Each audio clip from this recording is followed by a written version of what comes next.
James, who we calling? We're calling Nikhil here in a second, just setting it up to see how he's getting on. If he's getting ready for the biggest 25K of all time.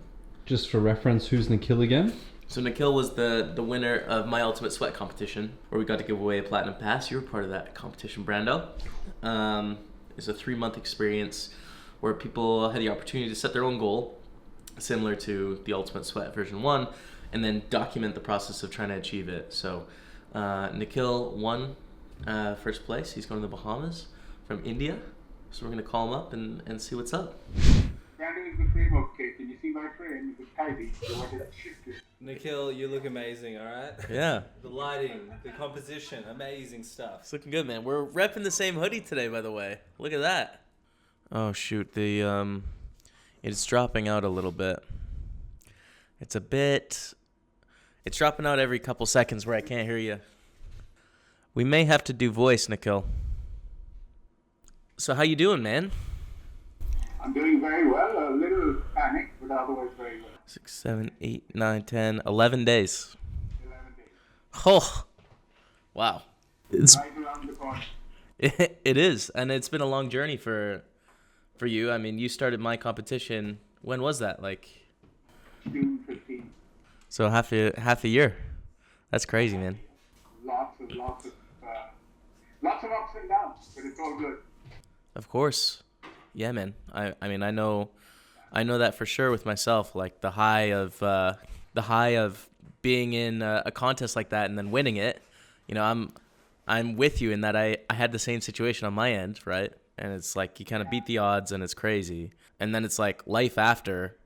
You know, I think naturally there's just some sort of bounce back in terms of you can't sustain that high forever. You know, it's like real life. After the announcement is when the enormity of it kicked in, because for 10 days it was just celebration time. Everybody was, you were getting messages and calls, everybody was hyped, and then the conversation started about, you have to get here, this is what you need, and, these are the flights. And I started, the group on Facebook for Platinum Plus winners. Yeah. Seeing the other player and the other winner, and then you realize that there are people with 6-figure, 7-figure winning. Yeah. And you realize it's a totally different league, and then you scramble to try and learn more. Yeah. So it's been a bit of a rush, but it's been awesome, and I can't wait to meet you guys. I'm wishing the Staples jinx doesn't drop off on. I hope so, man. It's not the time for the travel curse. How's your preparation be? Like how's it been? How do you feel about your game and stuff right now? I'm shitting bricks about my game. That's the only way to really put it in perspective. Right. I've been doing a lot. I've got 2-3 things happening. You set me up with Raise Your Edge, so I spend some time every day watching videos on that. And how's that going? Do you like it? I love it. It takes a little bit of time for me to understand some of the concepts. Right. But it's fun. And then I reached out to Jonathan Little. So he's made me start playing slightly bigger tourneys on PokerStars in India. Mm-hmm. And then I send him my hand histories, and he does a critique of my hand. So he's critiqued about 12, 13 tournaments of mine. That helps in its own way, because then he's actually looking at my specific circumstance and saying, oh, you should have done this, or why did you do that? That's wrong. Yeah. Being done that way. Daniel, if you remember Daniel Rizai, he did a couple of hand reviews for me also, which was really sweet of him, because when we were in the sweat, he said that, you've really been, boosting my morale, and I'd love that if you win, I will give you a couple of sessions. So he's been doing a little bit of things with me as well. And other than that, I've been playing and I've been watching a lot of videos. But it's a lot to squeeze into in a couple of months. So we live and pray that I have a run good. Well, we know you're not going to be the best player going into the field, no matter what. You know, it's like you can't be that top 10% of the field. I can't be the top 10% of the field in the amount of time remaining. You know, it's just like there's going to be those great players no matter what. But I think one of the best parts about this game is like, well, it is poker, you know, and it's one hand at a time. And if we play our best, everyone's got a shot. So.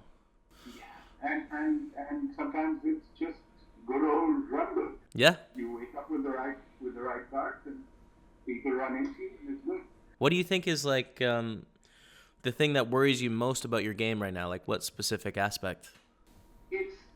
I think more than anything else, it's when I widen my range based on, the suggested ranges for late position, then making decisions post flop. That's really where I start struggling a bit. Mm-hmm. Well, I think my take on the situation would be, right, so we have 10 days, like we're not going to drastically change your poker game in a way that's like completely different. It's like really this is kind of the tuning up time. So I don't know, I would look at like post-flop situations as I think a straightforward approach and just having like a clear thing to think about as like a process would be really helpful, because I know those situations in my own games where it's for myself, it'll be a really complex thought and there's like 11 or 12 different variables I might have to think about, like the pre-flop history and stack depth and sizing and turn cards and all that sort of stuff, right? And it's just like, it's a lot and it's messy. Whereas if you have like a sort of a systemized approach to the process for how you're going to make your decision after the flop, that really helps and simplifies it, I think. And so for someone like you, I would probably think about pre-flop, so it's like, okay, what position did I raise from? What position did my opponent call from? What's their stack depth? What's my stack depth, Like that would be my first step. So far I'm good. Okay, right. And then the second thing I'd think about is the board texture. Is there a lot of draws or is it pretty dry? King 7 deuce or is it 7 8 9? And then the third thing I'd think about is my own hand. Do I want to play a big pot or do I want to play a small pot? If you have second pair, you want to play a small pot. So the mass majority of the time, you check. That's a little simplified, of course. Like there's going to be more complex answers if you had more time to like delve into it. But really, it's like, do I have a big pot hand here or do I have a small pot hand? If you have a small pot hand, just check. Second pair, third pair, a weak top pair. It's like, okay, well, maybe I'll check here. A weak top pair on a draw heavy board, you might consider checking. But on a king 7 deuce, it's like, okay, well, I'm not afraid of much. Maybe I'll go for a bet here. I don't know, man. I don't know if that's helpful to you. Like the players you're working with are much more accomplished than me. No. It's making a lot of sense. And where I feel conversations like this are more relevant at some level, mm-hmm. because we're talking at a level that I can understand. I promise you, in that field, Nikhil, if you use the raise your edge pre-flop ranges, like that's an easy thing where it's just kind of memorization, right? So if you use those, you have the expertise from Jonathan Little that you've been learning, the one-on-one coaching. And if you just stick to those ranges and then you ask yourself those 3 questions post-flop, what's the history pre-flop? What's the board texture? Do I want to play a big pot or a small pot? If you go through that process, like I guarantee you're ahead of the field in terms of the average player in this tournament, like it for sure. How have you been? How's it being engaged? Being engaged is amazing. Yeah. Very excited about that. And life has been good. It's had its ups and downs for sure. I've been struggling with anxiety a little bit over the past couple weeks or so, but, going through a good process for that, speaking with a counselor and making sure that I'm taking care of myself. Yeah, maybe after the tournament we could talk life after we both have a couple million in the bank. Yeah, right. We have our deal, right? We're not backing off on that deal. What was the deal again? The deal was that if we make 1-2, we split the money and we play for the 1 million outcome. I forgot that deal, but sure, I'm in. I forgot the deal, but I'll accept. Okay, I'm sold on it. Yeah, and in terms of me, like I'm also preparing for this event, so making sure I spend a lot of time on Raise Your Edge, working through, the same sort of stuffs you're working through here. Like I think the mass majority of this tournament is going to be playing a solid game. People are going to be doing weird things, right? Like this is a tournament that's out of almost everyone's bankroll. Like 98% of the field's bankroll. So people are going to sell pieces. People have won passes and they're playing. And then there's the high rollers that are, can play these things regularly. It's going to be one where we're going to see some weird things. So my approach to that is just fundamentals until you get to a point where you're up against really great players. Then you can sort of try and unleash a high-level game. So I have great faith in you. Hope for the best. This will be a good one to take down. It'll be a good one to take down, of course. Yeah. So what is your plan for the next 11 days in terms of your day? Just out of curiosity, like how are you structuring how much time you spend, or?